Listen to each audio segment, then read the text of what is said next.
Mesdames, Messieurs, je voudrais aujourd'hui explorer avec vous tous les ressorts d'un fantasme qui traverse la littérature occidentale depuis plusieurs siècles.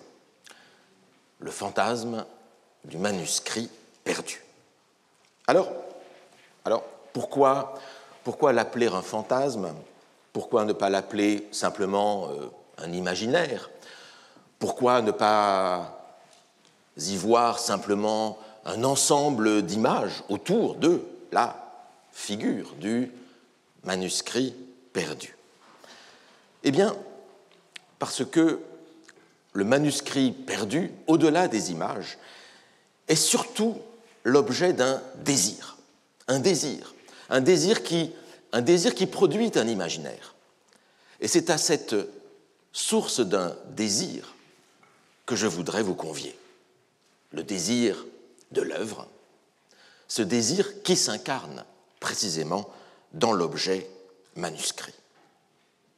Or, il s'agit d'un imaginaire profondément dramatique, car dans ce fantasme du manuscrit perdu se cristallise la représentation d'un combat dont nous avons déjà nommé les deux acteurs lors des deux dernières séances. À ma gauche, mais c'est sans signification politique, à ma gauche ou à votre droite, peu importe, les forces de perte. À ma droite, là aussi sans signification politique, les forces de conservation. Et ces deux types de forces, symétriques les unes des autres, se trouvent dans un état de tension permanente. Alors, tantôt les forces de perte l'emportent radicalement, lors d'une guerre, par exemple, où dans la guerre, les conditions nécessaires à la conservation correcte des œuvres cessent les unes après les autres d'être respectées et deviennent comme lettres mortes. Et donc, le champ libre est laissé à l'action des forces destructrices qui occupent le terrain. Alors certes, lors des guerres, il y a des résistances aux forces de perte. On connaît les actes héroïques accomplis, par exemple, par les conservateurs des musées dans tous les pays en guerre, en France, pendant la Seconde Guerre mondiale, en Irak, il y a 20 ans, en Ukraine, aujourd'hui, pour sauver ce qui peut être sauvé parmi les œuvres dont ces conservateurs ont la responsabilité. On songe à ces châteaux, à ces abbayes sur les bords de la Loire ou dans le sud-ouest de la France qui accueillirent le temps de la guerre, qui accueillirent la Vénus de Milo, la Victoire de Samothrace, les trésors de l'art égyptien ou la Joconde, laissant la grande galerie du Louvre vidée de ses trésors. Tantôt, les forces de perte l'emportent donc. Tantôt, les forces de conservation, mais je m'arrête ici, car la symétrie que je m'apprêtais à mettre en place n'est en vérité qu'une illusion. Il n'y a pas totale symétrie entre les forces de perte et les forces de conservation. S'il arrive aux forces de perte de remporter une victoire totale, les forces de conservation ne remportent jamais que des batailles partielles. Les forces de conservation ne l'emportent jamais totalement, elles ne l'emportent jamais de manière permanente. Elles réussissent seulement, parfois, à contrecarrer efficacement, dans certains cas, les forces de perte et à arracher quelques œuvres à leurs griffes. La victoire des forces de conservation est toujours provisoire, fragmentaire et sous bénéfice d'inventaire. C'est un jeu où les forces de perte l'emportent toujours à la fin. Si ce n'est pas aujourd'hui, Ce sera demain, ce sera dans 100 ans, dans 1000 ans, dans 5000 ans, voire davantage. Et ce n'est pas être pessimiste que d'annoncer cette victoire finale des forces de perte, à la fin des temps, si vous voulez, et le plus tard possible, espérons-le. C'est juste reconnaître que le processus de perte et le processus de conservation ne sont pas exactement symétriques. Une fois qu'une œuvre est perdue, j'entends radicalement perdue, quand aucune trace n'en reste nulle part, alors la perte est en général irréversible. Il y a néanmoins de rares exceptions, dont je parlerai bientôt. Alors que l'œuvre conservée, donc l'œuvre perdue, est irréversiblement perdue, tandis que l'œuvre conservée, elle, peut toujours être perdue un peu plus tard. D'où la dissymétrie entre les deux forces. Le temps, donc, le temps travaille pour la perte. Le temps ne travaille jamais pour la conservation. Mais il n'empêche que la lutte entre ces deux groupes de forces est permanente. Or, de même qu'il y a deux types de forces, de même, le fantasme du manuscrit se dédouble. Il y a le motif du manuscrit perdu et il y a le motif du manuscrit retrouvé, avec parfois passage de l'un à l'autre. Jusqu'au XVIIIe siècle, on peut dire que dans la littérature triomphe le temps du manuscrit retrouvé. La fiction se nourrit alors de tout un imaginaire lié à la découverte des manuscrits. Et le roman, souvent, se présente comme lui-même la copie du contenu d'un manuscrit retrouvé. Ce qui veut dire que le texte du roman que lit le lecteur, ce texte du roman n'est plus premier. Il se réfère à une autorité qui le précède, l'autorité du document dont il est tiré. Et le romancier préfère faire entendre la voix du document qu'il prétend avoir retrouvé plutôt que sa propre voix à lui, plutôt que la voix de l'auteur. Car un tel déplacement constitue une garantie d'objectivité. Alors, les exemples de ces manuscrits retrouvés abondent dans la littérature. Il y a, par exemple, Horace Walpole et son château d'Otrante. Il y a évidemment, puisque le manuscrit est dans le titre, le manuscrit trouvé à Saragosse à la toute fin du XVIIIe siècle de Jean Potoczki, bien sûr. On songe aussi à la vogue du roman épistolaire, qui sont des documents retrouvés, toujours, depuis les lettres portugaises. Ces lettres portugaises que Gabriel de Guirag publia en 1669 en les présentant comme de vraies lettres d'une religieuse portugaise qu'un officier français lui aurait confiées. Et du reste, la discussion est toujours assez vive entre les partisans de l'authenticité de ces lettres et ceux qui croient plutôt à un pur dispositif fictionnel.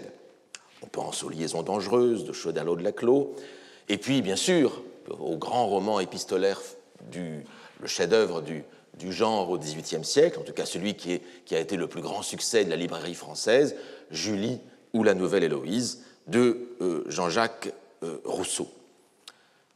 Nombre de lecteurs de la Nouvelle Héloïse crurent qu'il s'agissait de lettres réelles.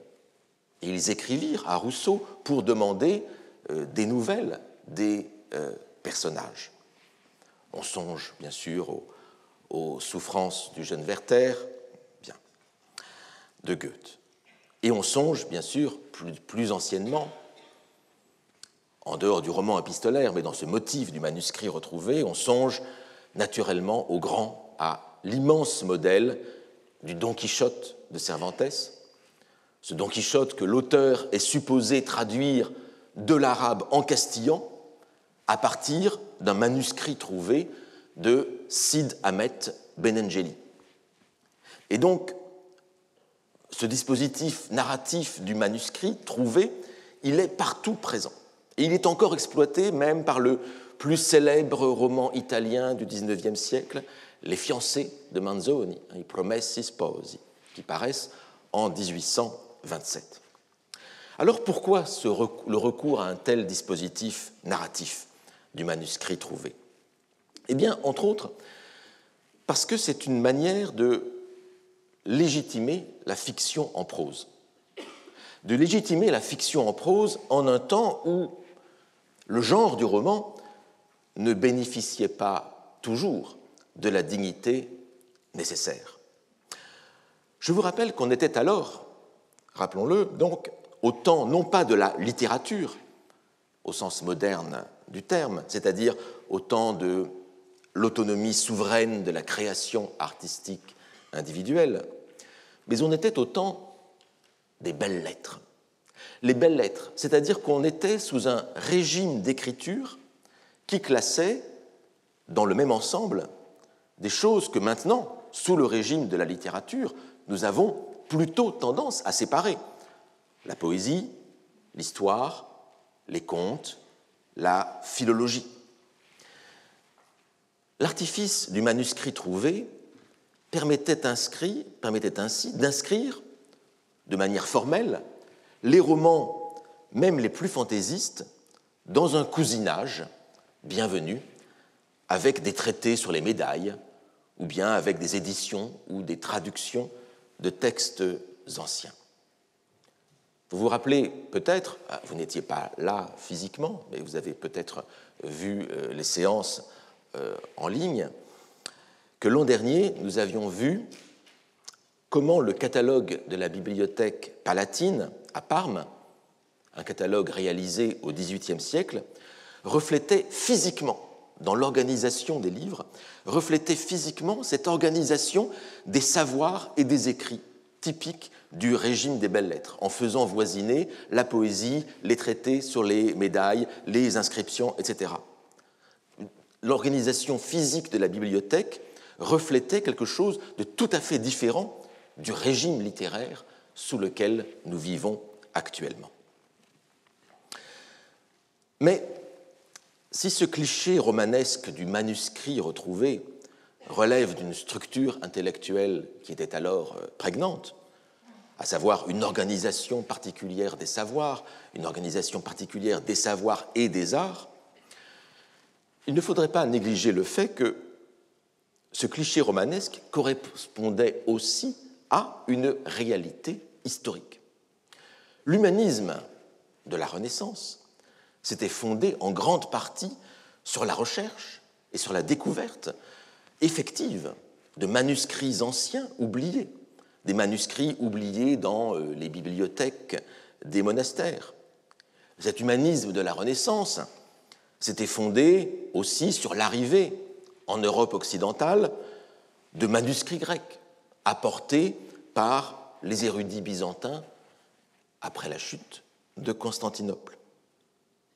Et donc, lorsqu'on songe à ces manuscrits retrouvés de la fiction littéraire, il est difficile de ne pas avoir à l'esprit d'autres manuscrits réellement retrouvés. Et par exemple, on peut songer à cet épisode très largement glosé et aussi mythifié, et mythifié par le découvreur lui-même, l'épisode très largement glosé, par exemple, de la découverte du manuscrit du De Rerum Natura, le De la nature des choses de Lucrèce, qui fut découvert, entre guillemets, dans un monastère des environs de Constance par l'érudit florentin Le Poge, ou Poggio Bracciolini, de son nom italien. Vous avez aujourd'hui, parmi les historiens, deux comptes rendus récents de cette découverte. Vous en avez un qui reste encore largement dans le mythe ou dans le fantasme romantique du manuscrit retrouvé. C'est celui qu'a fait le grand érudit, spécialiste surtout de Shakespeare, Stephen Greenblatt, dans Quattrocento, mais le titre anglais c'est The Swerve, hein, la déviation, hein, How the World Became Modern, comment le monde devint moderne. Et vous voyez ici comment la traduction française, l'édition française, insiste sur le côté très romanesque, hein, de cette découverte. Et puis vous avez un compte-rendu qui, au contraire, essaie de déconstruire le mythe de ce manuscrit retrouvé. C'est le livre plus récent encore de Pierre Vesperini, Lucrèce, archéologie d'un classique européen, où précisément ce mythe de la découverte du manuscrit est en grande partie donc déconstruit. Et on y voit qu'en fait, le Poge était moins une sorte d'aventurier romantique à la Indiana Jones, mais plutôt un pilleur de manuscrits, travaillant pour le compte de cardinaux romains. Mais le Poge et d'autres figures du même genre, l'existence de telles figures ne fut possible que parce qu'il y avait, de fait, des manuscrits à piller. Il y avait des manuscrits à retrouver dans les monastères. Et les fictions romanesques fondées sur le lieu commun du manuscrit trouvé ne devaient donc pas chercher bien loin leur modèle.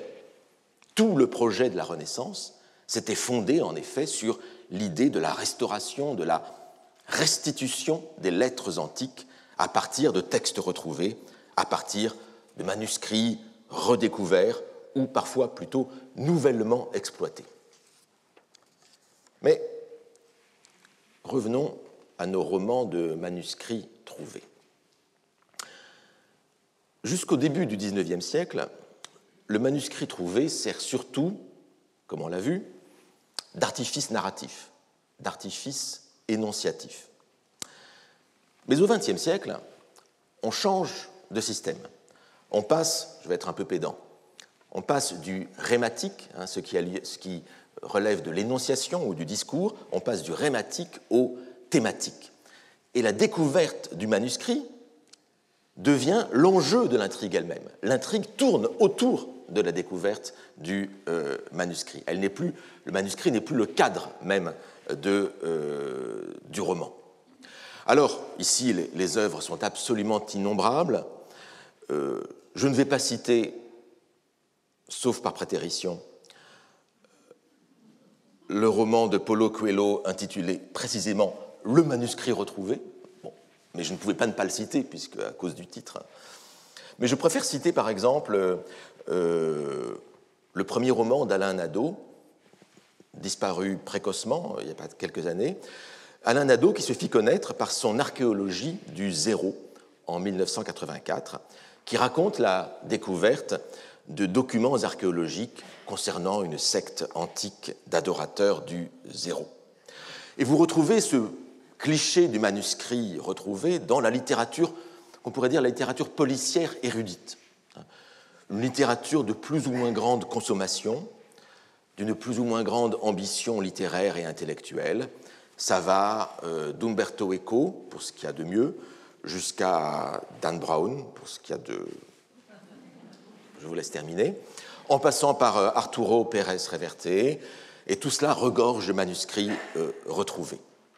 Alors, ces manuscrits retrouvés, disons-le franchement, sont plus ou moins crédibles.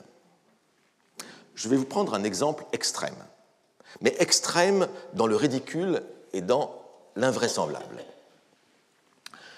L'un des romans les moins crédibles sur le sujet est l'œuvre de celle qu'on présente souvent comme la grande maîtresse du roman policier américain, Mary Higgins Clark.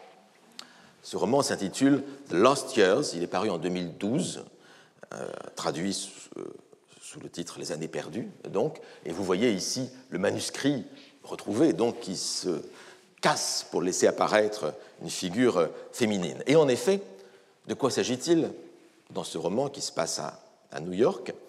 Eh bien, il s'agit de la découverte d'une lettre manuscrite autographe devinez de qui? Eh bien, du Christ, en personne, évidemment.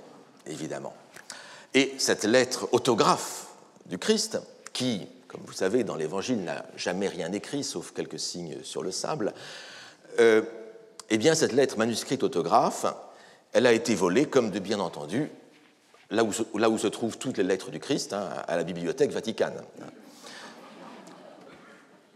Bref, tout dans ce roman défie le bon sens, tout défie les données historiques les plus élémentaires. Ainsi, la lettre, dans le roman, elle est naturellement écrite sur parchemin, et non pas sur papyrus, alors que le parchemin, vous le savez, était un support extrêmement onéreux, et on imagine mal Jésus, qui prêchait la pauvreté, utiliser un matériau aussi cher pour une correspondance privée. Puis je vous passe, bien sûr, le contenu même de la lettre, qui est totalement invraisemblable. Alors, en fait, ce manuscrit fictif invraisemblable est du même niveau que ces fausses lettres fabriquées au XIXe siècle par le faussaire Denis Vrain-Lucas. Vous savez, c'est ce faussaire qui réunit, dans les années 1860, à vendre à prix d'or au grand mathématicien Michel Chasles.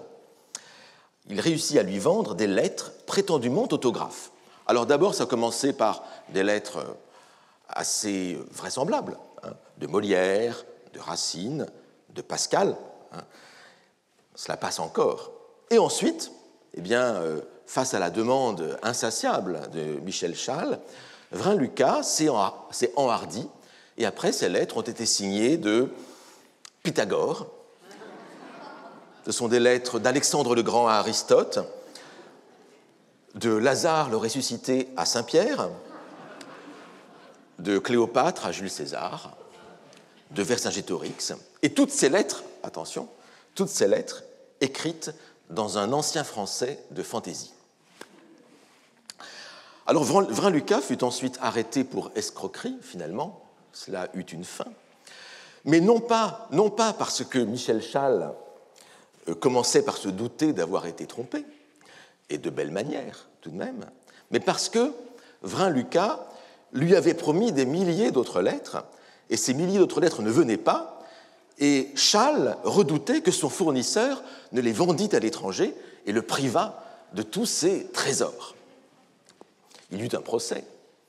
Le procès fut retentissant, d'autant plus qu'on y exposa de manière publique la naïveté confondante de ce savant, Chasles, qui était vraiment un grand mathématicien.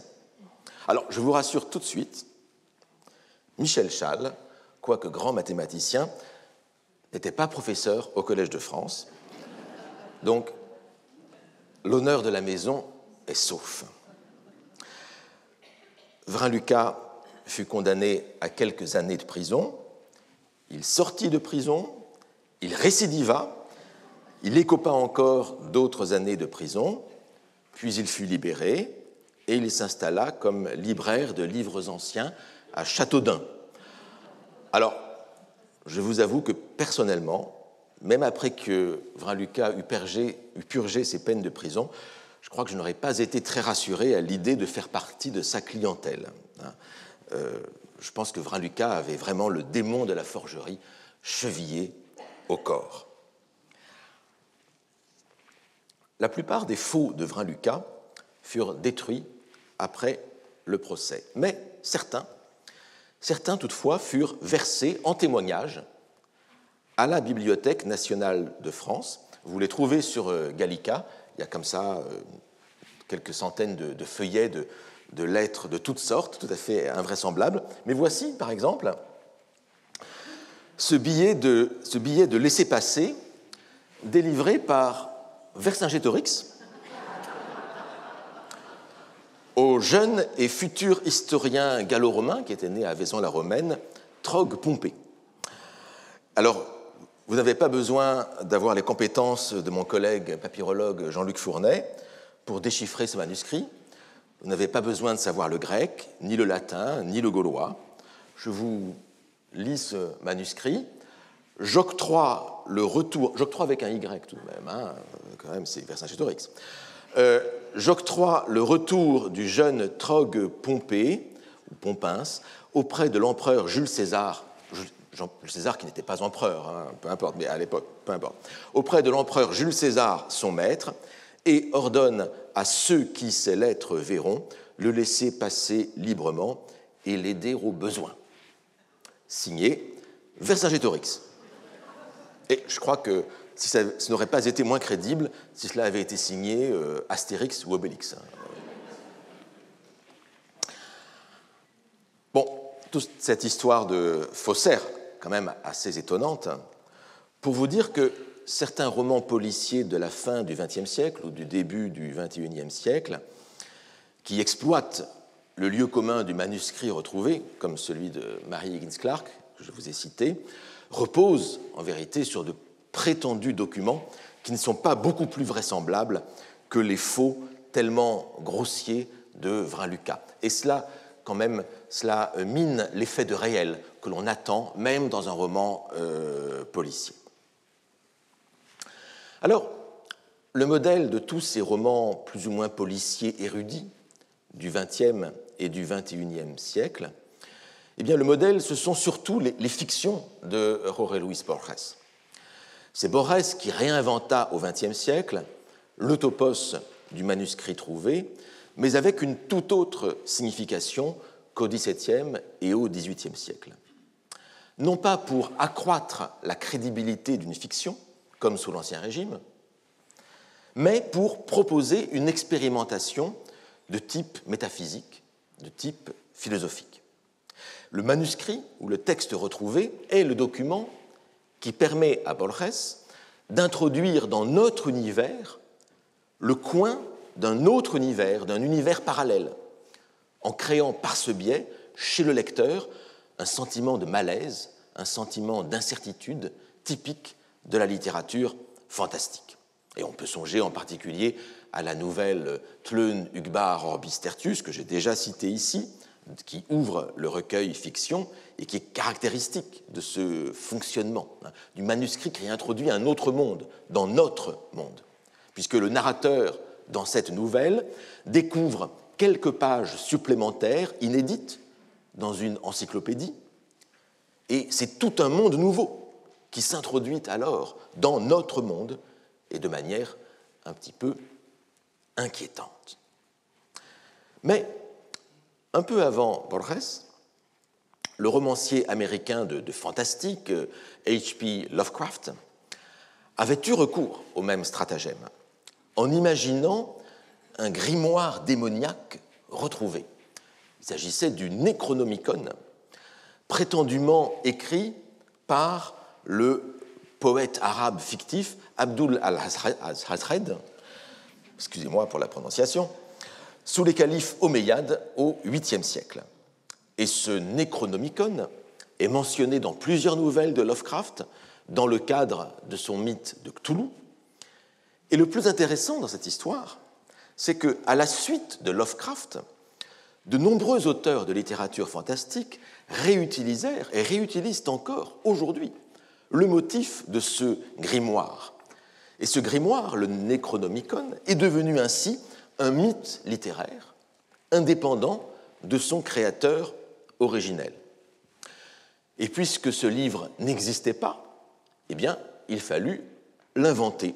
Et en voici ici l'invention. Et donc, en 1978, des éditeurs publièrent et rédigèrent, en fait, ce livre imaginaire qui existe donc désormais et qui a été traduit dans diverses langues avec imitation d'une page d'une édition ancienne. Vous voyez ici que le topos du manuscrit trouvé n'a pas la même fonction ni la même origine aujourd'hui qu'au XVIIIe siècle. Et c'est encore l'un de ces nombreux exemples de la continuité des formes et des motifs dans la littérature, une continuité qui s'accompagne souvent d'une modification complète des significations attribuées à ces formes. Et je vous rappelle, c'est ce que nous avions vu lors de ma première année de cours, dans l'étude de la réutilisation de l'image antique des étoiles nouvelles à travers les siècles et les cultures. Il y avait cette image-là qui était partout présente, mais avec des significations très différentes. Et c'est la même chose pour le manuscrit retrouvé. Or, l'imaginaire du manuscrit trouvé se double progressivement d'un imaginaire symétrique, l'imaginaire du manuscrit perdu, qui commence au XIXe siècle à prendre une place non négligeable dans la fiction romanesque. Pourquoi une telle évolution? Alors, difficile d'abord de discerner précisément des causes, mais on peut imaginer des causes, on peut en faire l'hypothèse. L'une des causes les plus évidentes est sans doute qu'au XIXe siècle, pour la première fois, l'effet des forces de perte commence à devenir manifeste. Il commence à devenir colossal. La faute en revient d'abord à la Révolution française, puis aux guerres et aux révolutions successives qui secouèrent le siècle, avec une instabilité incroyable des fondements de la société. Des régimes entiers, héritiers de plusieurs siècles, s'écroulent brusquement, du jour au lendemain. En France, de la Révolution française à la Troisième République, ce ne sont pas moins de 10 régimes politiques qui se succèdent dans des remous plus ou moins violents. Des églises, des abbayes, des châteaux sont pillés, vendus, parfois dépecés, rasés. L'instabilité est manifeste, l'inquiétude est générale, elle traverse l'Europe. Mais les forces de perte ne sont alors pas seulement d'ordre politique. Il s'y ajoute les forces économiques, de l'industrialisation, de la production des biens, qui commencent à dénaturer l'ensemble du système de la production des œuvres. Ce sont les débuts de la production de masse, les prémices du règne du kitsch. Les œuvres se multiplient, elles se reproduisent avec une rapidité confondante, tout en diminuant de valeur. Elles font regretter le temps des œuvres uniques, des œuvres singulières. C'est l'âge de la littérature industrielle que déplore Sainte-Beuve. Voilà pour les forces de perte. Inversement, rarement les forces de conservation furent aussi actives qu'au XIXe siècle. C'est le triomphe du sentiment historique, c'est le triomphe du goût pour les civilisations anciennes.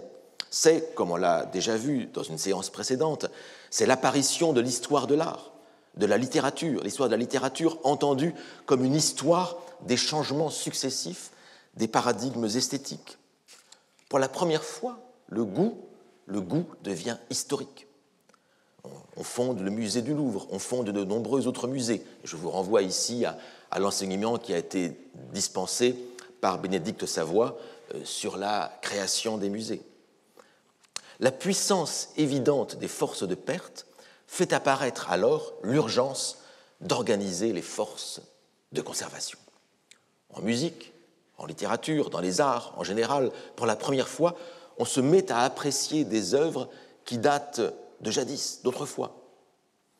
Avant le XIXe, on n'aimait en général que le contemporain, on n'aimait en général que les productions de son propre temps, on n'écoutait que la musique qui venait d'être composée. Avec le romantisme, on se met à apprécier, par exemple, les littératures médiévales. Mendelssohn fait redécouvrir les œuvres chorales et les passions de Jean-Sébastien Bach, qui avaient été oubliées. Dans les arts plastiques, en architecture, le goût devient éclectique. On construit du néo-gothique, du néo-renaissance, du néo-roman. Le passé est pour la première fois apprécié pour lui-même. Et concurremment avec cette transformation du goût esthétique, qui est devenu un goût historique, eh bien, les sciences des textes accomplissent des progrès prodigieux.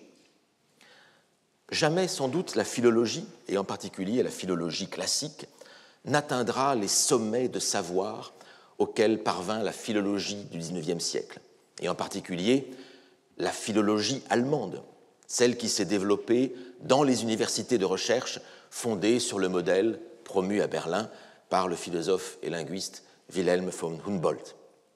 Tant et si bien qu'aujourd'hui encore, il est presque impossible de réaliser une bonne recherche sur l'Antiquité classique si l'on ne connaît pas l'allemand, si l'on n'est pas capable d'accéder au trésor des thèses de doctorat écrites alors en Allemagne. La bataille pour la conservation des œuvres fut donc acharnée au XIXe siècle et encore au XXe siècle, et on en trouve la trace dans toute une partie de la littérature. Alors j'ai déjà amplement parlé des ruines de Volnay, qui inaugurent une période que l'on pourrait nommer le temps des œuvres perdues, le triomphe de l'imaginaire de la perte des œuvres. Mais l'œuvre emblématique de ce traumatisme des révolutions est un roman posthume d'Alfred de Vigny, laissé inachevé, Daphné, un roman dont Vigny entreprit la rédaction en 1837. Daphné était destiné à fournir une suite à un autre roman, Stello, où l'on voyait le poète du même nom, Stello donc, atteint de spleen, atteint de neurasthénie, où l'on voyait donc ce poète, Stello, consulter un médecin étrange, nommé le Docteur Noir, un aliéniste, adepte du réalisme et d'un scepticisme radical. Le nom de ce docteur, le Docteur Noir, qui est un nom allégorique, fait allusion d'une part à son costume noir, mais aussi fait allusion au nom du célèbre aliéniste parisien de l'époque, le Docteur Blanche. Vous savez, ce docteur Esprit Blanche qui eut sa clinique à Montmartre, puis à Passy, et qui soigna quasiment toutes les célébrités du siècle. Daphné, sous-titrée « Seconde consultation du Docteur Noir », reprend les deux personnages, donc de Stello et du Docteur Noir, et situe leur entretien dans les soubresauts ayant suivi la Révolution de Juillet. C'était une émeute qui eut lieu les 14 et 15 février 1831, c'est-à-dire la veille et le jour de Mardi Gras. Après un service funèbre qui avait été organisé par les légitimistes à l'église Saint-Germain-l'Auxerrois pour l'anniversaire de l'assassinat du duc de Berry, des républicains saccagèrent le palais de l'archevêché, saccagèrent des églises à Paris et en province. Et vous voyez ici une impressionnante représentation de ce sac de l'archevêché de Paris. C'est un dessin de Viollet-le-Duc qui allait restaurer la cathédrale, qui n'avait pas encore, comme vous voyez, sa flèche, qui est un petit peu dessinée, là, la flèche. Et vous voyez ce bâtiment de l'archevêché de Paris qui n'existe plus désormais, et qui n'est plus situé ici. Et vous voyez cette foule des émeutiers qui montent sur les toits de l'archevêché et qui jettent par les fenêtres et ensuite jettent sur les quais, dans la Seine, tout le mobilier, tout ce qu'il y avait dans ce bâtiment. Or, le roman superpose à ce contexte historique de l'émeute du 15 février 1831, superpose un autre épisode de l'histoire. En 362, à Daphné, qui était un faubourg d'Antioche, des chrétiens détruisirent un temple païen restauré par l'empereur Julien. Cet empereur que l'histoire surnomme l'apostat parce qu'il abjura la foi chrétienne dans laquelle il avait été élevé et tenta de rendre au paganisme la place d'honneur qu'il avait dans l'Empire ancien. Ce fut cette entreprise de restauration du paganisme, comme vous le savez, un échec. Et donc, dans ce roman, Daphné, ce roman inachevé, nous nous trouvons dans une série de cercles concentriques centrés autour de la perte. Au centre ultime de l'œuvre, il y a effectivement cette perte de l'Antiquité classique, cette perte du paganisme, dont se désole à Daphné lors d'un banquet, un banquet qui ressemble à la scène de Jésus-Christ, dont se désole le rhéteur grec Libanius et son disciple, l'empereur Julien. Et ce récit de ce banquet à Daphné figure dans 4 lettres d'un juif de l'Antiquité des lettres retrouvées, semble-t-il, mais le brouillon du roman n'est pas très clair à ce sujet, retrouvées dans le socle d'une statue antique représentant l'empereur Julien en Saint-Sébastien, le cœur percé d'une flèche en forme de croix. Le symbole est assez clair. C'est donc le restaurateur du paganisme mis à mort par les chrétiens. Stello et le docteur Noir découvrent cette statue dans la chambre d'un étudiant du quartier latin, Trivulus, qui est malade. Et Trivulus lui-même s'est converti au christianisme social de Lamennais. Et avant d'arriver chez Trivulus, le docteur Noir et Stello passent devant l'endroit où fut assassiné, le 26 août 1572, lors des massacres de la Saint-Barthélemy, Pierre de la Ramée, ou Ramus, le plus célèbre lecteur du Collège royal au XVIe siècle. Ramus qui enseignait, dans cet ancêtre du Collège de France, qui enseignait presque toutes les disciplines, la rhétorique, la logique, les mathématiques, la philosophie. Des centaines d'étudiants se pressaient à ses cours. Or, Ramus fut assassiné par ces mêmes étudiants, dit le docteur Noir. Ramus fut assassiné pour soupçon de calvinisme et aussi, ajoute le docteur Noir, pour avoir promu la prononciation restituée du latin contre la Sorbonne et pour avoir médit d'Aristote. Ce qui est vrai, Ramus, effectivement, a restauré la prononciation du latin et il était platonicien contre Aristote. Mais la mort de Ramus, évoquée dans le roman, est encore une perte supplémentaire. Et toute cette histoire rocambolesque de perte et de découverte figure dans ce manuscrit, lui-même incomplet, de Vigny, qui est une œuvre, Daphné, qui aurait pu être, mais qui n'existe qu'en projet, et qui est aujourd'hui une ruine, une vraie ruine, mais une ruine qui fait rêver à ce que cette œuvre aurait pu être. Car cette série de mises en abîme, qui est déjà en elle-même assez vertigineuse, devait se poursuivre par d'autres histoires parallèles. Par exemple, il devait apparaître l'histoire du réformateur protestant Mélenchon, puis aussi l'histoire de Jean-Jacques Rousseau, afin de montrer les vicissitudes du christianisme et de la réforme sociale avant Lamennais. Mais il y a une autre perte qui circonscrit l'ensemble de ce roman. Ce sont les pertes entraînées par ces fameuses émeutes des 14 et 15 février 1831. Et ces émeutes ouvrent le livre d'une façon magistrale, dans un chapitre intitulé, justement, « Les livres », avec le portrait d'une foule à la fois en fête et en fureur. C'est un carnaval révolutionnaire. Les figures parisiennes passaient en effet sous les flammes rougeâtres des lampions et des réverbères. Elles se teignaient de cette lueur, et comme la nuit était très sombre et dérobait entièrement les corps à la vue, les deux observateurs, c'est Stello et le docteur Noir, crurent voir s'écouler 1000 milliers de têtes flottantes et ballottées sur les vagues d'une grande mer.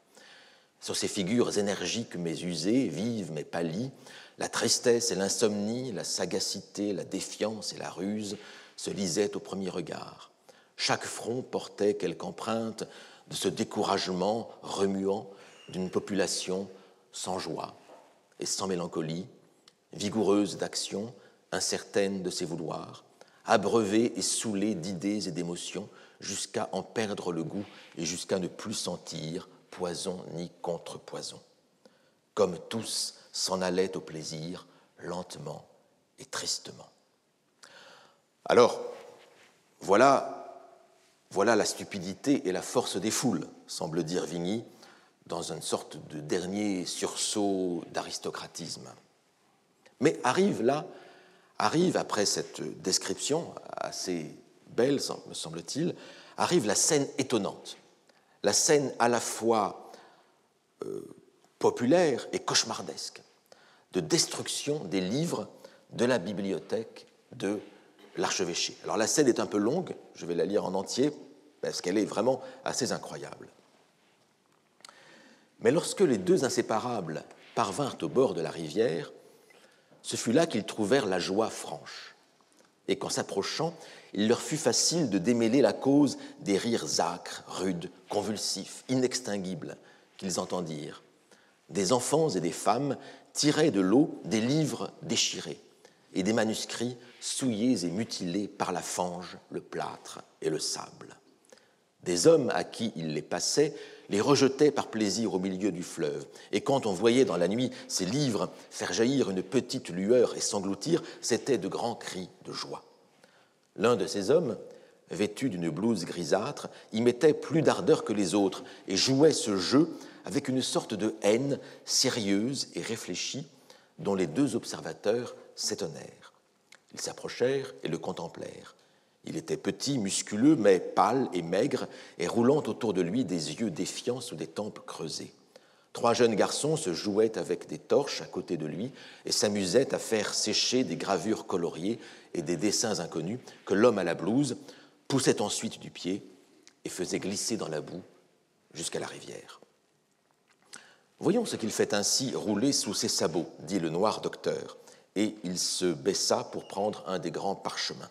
Et lisant tout bas les premières paroles qui s'y trouvèrent, « Plaisanterie sanglante, dit l'éternel contempteur du hasard, il s'agit du docteur Noir, l'incendie de la bibliothèque d'Alexandrie par Omar. » Alors, évidemment, il fallait qu'intervint ce fameux incendie assez mythique de la bibliothèque d'Alexandrie.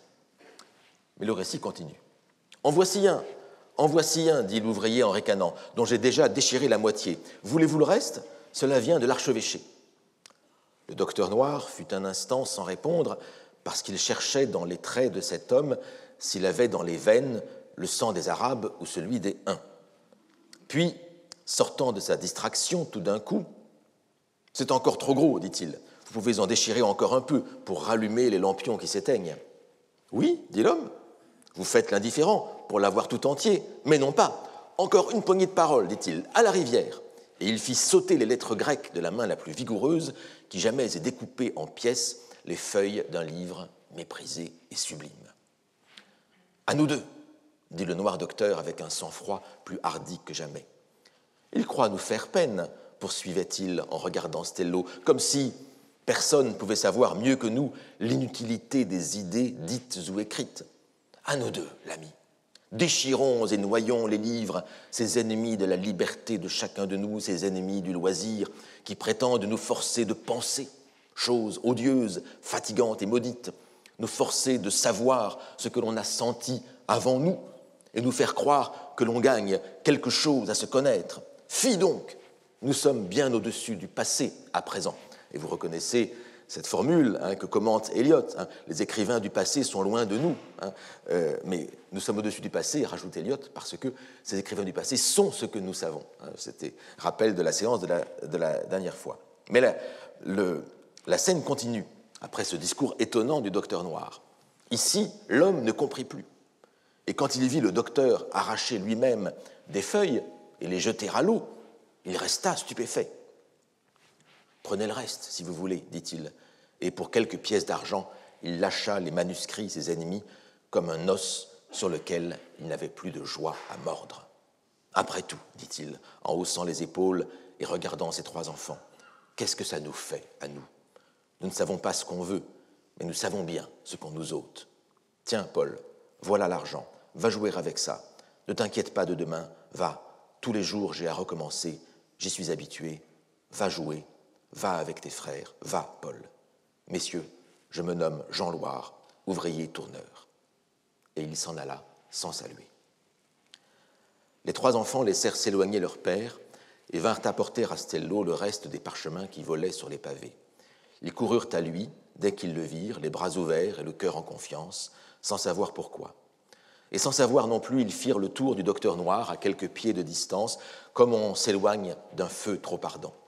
Puis ils retournèrent au bord de l'eau pour rattraper les livres qui nageaient et que, depuis 2 jours, charriait la rivière. C'était un des divertissements les plus grands dans ces jours-là, parmi cette partie du peuple, que de voir les livres venus du côté de l'île Saint-Louis se heurter contre les arches des ponts et flotter à côté des radeaux.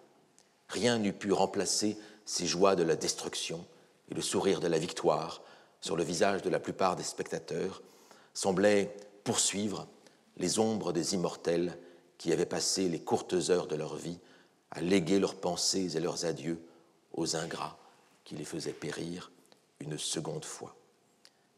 Et ces immortels sont les écrivains, bien sûr.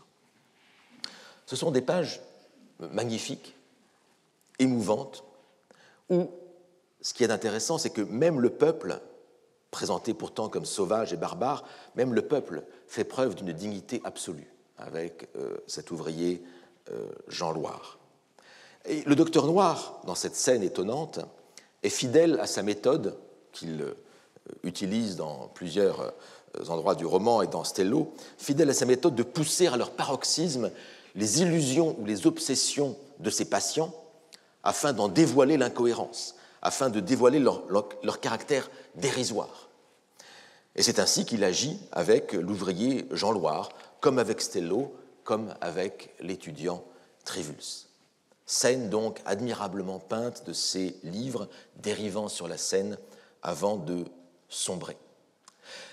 Mais sous cette scène, c'est le naufrage d'une civilisation complète, d'une culture, qui est décrit sous ce voile, comme la répétition d'une scène immémoriale qui se rejouerait régulièrement dans l'histoire et dont l'incendie de la bibliothèque d'Alexandrie serait l'épisode le plus emblématique. Un épisode, on l'a déjà vu l'an dernier, un épisode largement mythique. Et donc, vous aurez comme cela des scènes qui se rejoueraient régulièrement, les exactions des chrétiens contre la culture païenne, et les invasions barbares, et maintenant une émeute populaire. Alors, une quinzaine d'années après Vigny, en 1853, le romancier anglais Charles Kingsley mettrait en scène des scènes antiques de pillage et de destruction, historiquement proches de celles qui figurent dans Daphné. Il s'agit de Hypatia, Hypatie, le roman historique que Kingsley consacra à la figure de la philosophe néoplatonicienne d'Alexandrie, qui était à la tête de cette école néoplatonicienne, qui fut massacrée par des chrétiens fanatiques. Et en 2009, encore récemment, le cinéaste hispano-chilien Alejandro Amenábar réalisa une adaptation spectaculaire, très hollywoodienne, il faut dire, de ce roman intitulé Agora, où l'assassinat d'Hypatie coïncidait avec la disparition de la bibliothèque d'Alexandrie, ce qui est historiquement faux. Mais chaque fois, dans tous ces récits, avec la destruction des livres, c'est la fin d'un monde qui est décrite. C'est la fin de la culture, sous les coups d'ennemis toujours différents. Pour l'anglican bontain Charles Kingsley, l'auteur d'Hypatie, eh bien, les chrétiens fanatiques représentent les catholiques romains, en fait. Ce sont des superstitieux. Et pour Amenábar, les moines violents d'Alexandrie qui assassinent Hypatie sont la préfiguration des terroristes islamistes. Mais je trouve que c'est chez Vigny que le message est de loin le plus complexe, car l'identité des destructeurs est toujours mouvante, et leur valeur est toujours mouvante, ni totalement négative, ni bien sûr totalement positive. Les barbares destructeurs sont les chrétiens de l'Antiquité, pour Vigny. Ils sont la foule révolutionnaire. Ils sont en fait le monde moderne qui a perdu toutes ses valeurs, qui a perdu toute idée de transcendance. Mais le docteur Noir lui-même, dans ce roman, c'est-à-dire le porte-parole de Vigny, le docteur Noir partage la critique moderne des fausses valeurs. Le docteur Noir, comme Vigny, défend la libre pensée. Il défend un athéisme romantique pour qui Jésus demeure, comme pour Renan, un homme admirable. Bref, pour le pessimisme de Vigny, la perte des œuvres est un destin à peu près inéluctable, un destin contre lequel Vigny ne peut opposer que la figure du poète maudit, Stello par exemple, en exil loin de la foule. La littérature devient le seul sauvetage possible, mais un sauvetage provisoire et un sauvetage précaire. Dans le roman de Vigny, Daphné, le rhéteur Libanius conserve dans sa villa, sous un cristal une momie dont la poitrine contient un rouleau de papyrus, et ce papyrus synthétise en quelques maximes toute la morale universelle, cette morale universelle dont les religions ne seraient que le voile. Et dans un brouillon tardif du roman, ce roman qui n'est fait que de brouillons, dans un brouillon très tardif, daté de 1859, Vigny, qui se passionnait alors pour le bouddhisme, Vigny imagine que des bouddhistes viennent d'Extrême-Orient voir Libanius et voir Julien. Et vous avez ce dialogue suivant, qui est un brouillon donc. Le bouddhiste dit « Nous vous envoyons des barbares communistes. » Bon, vous voyez la collision des temps. « Nous vous envoyons des barbares communistes, des destructeurs qui vous feront croire qu'ils sont chrétiens. Vous les prendrez en masse et ils brûleront vos villes en suivant une croix, mais tous vos chefs-d'œuvre seront anéantis. » Le savant grec Libanius conserve les chefs-d'œuvre d'Échille et de Sophocle. Il les confie à un lama. La beauté immortelle de l'art est perdue à jamais, dit Libanius, et vous vous occupez de décrire la vie future, mais les hommes, dans leur passage sur terre, qu'auront-ils à admirer, qu'auront-ils à adorer? Alors ceci est juste l'esquisse d'un dialogue, d'une discussion qui devait durer plusieurs pages, mais le message est assez clair. Il faut sauver les chefs-d'œuvre contre les réformateurs, contre les utopistes, contre les doctrines de salut, car le vrai salut ne peut venir que de la beauté. Et les chefs-d'œuvre de la tragédie grecque, peut-être même les tragédies perdues d'Échille et de Sophocle, on peut le rêver ici, sont confiés à des bouddhistes venus d'Extrême-Orient et qui vont ensuite les rapporter dans leur pays, dans un mouvement de translatio studi, de transfert de la culture. Sauver les chefs-d'œuvre, partir à la recherche de la beauté, après Vigny, de nombreux récits mettront en scène cette quête sans fin.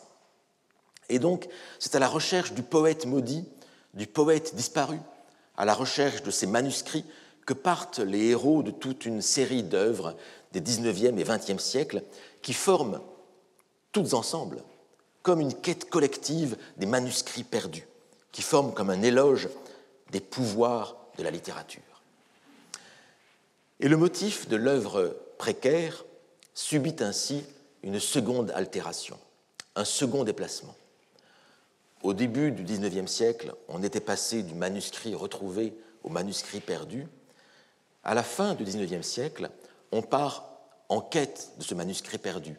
On part en quête d'un écrivain mort, d'un écrivain disparu, comme si l'on partait en quête de la littérature elle-même.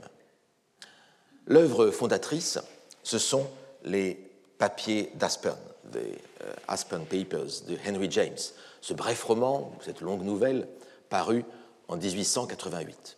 Vous en connaissez l'histoire. Le narrateur part en quête des papiers d'un grand écrivain, Geoffrey Aspern, un écrivain romantique, dont l'ancienne amante, qui est désormais une vieille dame, vit recluse dans un ancien palais vénitien.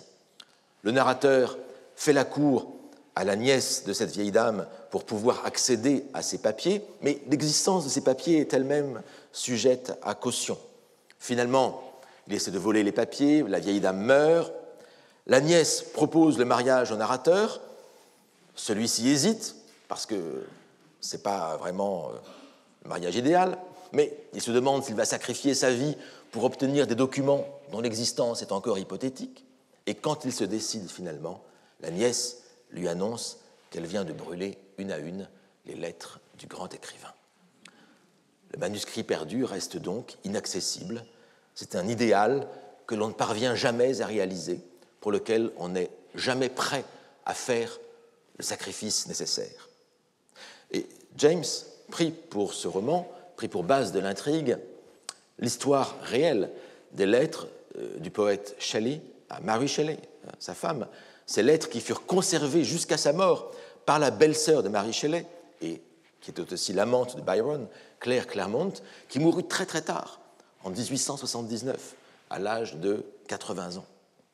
Et donc ce qui se joue aussi à travers l'histoire de la quête du manuscrit perdu, c'est aussi la survivance d'une époque lointaine, le romantisme en l'occurrence, la survivance de cette époque lointaine dans l'époque contemporaine du narrateur, dans le temps de la modernité.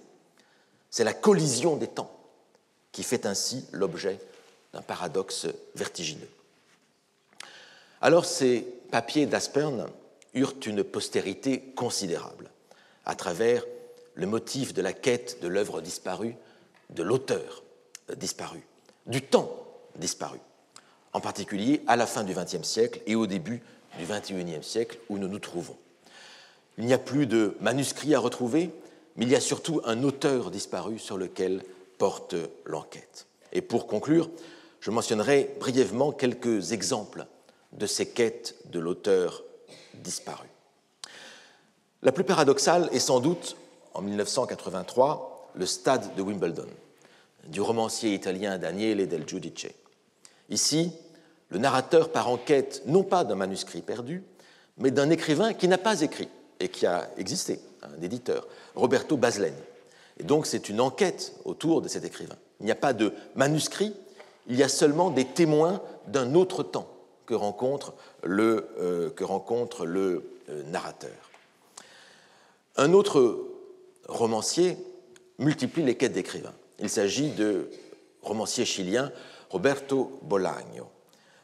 Dans Les Détectives sauvages, en 1998, il était question déjà de la recherche d'une poétesse disparue, une poétesse pionnière d'un mouvement littéraire fictif, le réalisme viscéral. Mais l'ultime chef-d'œuvre posthume de Bolaño, 2666, paru en 2004, raconte l'enquête menée par 4 critiques sur un romancier allemand mythique et fictif, Benno von Archimboldi, et superpose cette enquête à une enquête sur des féminicides qui ont lieu au Mexique. Et il y a un lien entre ces deux enquêtes. Et puis, c'est un choix très subjectif, et on pourrait citer beaucoup d'autres œuvres. Un dernier roman en date, le tout dernier peut-être, c'est le dernier prix Goncourt, La plus secrète mémoire des hommes, du romancier sénégalais Mohamed Mbougar Sarr, où le narrateur part en quête de l'auteur disparu d'un unique chef-d'œuvre africain qui bouleversa l'histoire de la littérature africaine à sa parution en 1938. Et c'est cette quête qui est racontée pendant de nombreuses décennies. Et ce que l'on voit, c'est que dans ces 4 romans, la quête de l'auteur disparu a pris la place de la quête du manuscrit. Ce n'est plus une œuvre déjà close, une œuvre achevée que l'on souhaite retrouver, mais c'est une vie, c'est un parcours, c'est une puissance créatrice dont l'enquêteur essaye de trouver le secret pour faire de ce secret le ressort de son œuvre propre. C'est aussi le récit d'une vocation qui est souvent faite à travers ces œuvres d'enquête. L'œuvre littéraire se construit ainsi comme une quête de l'idéal littéraire incarné dans un auteur mystérieux.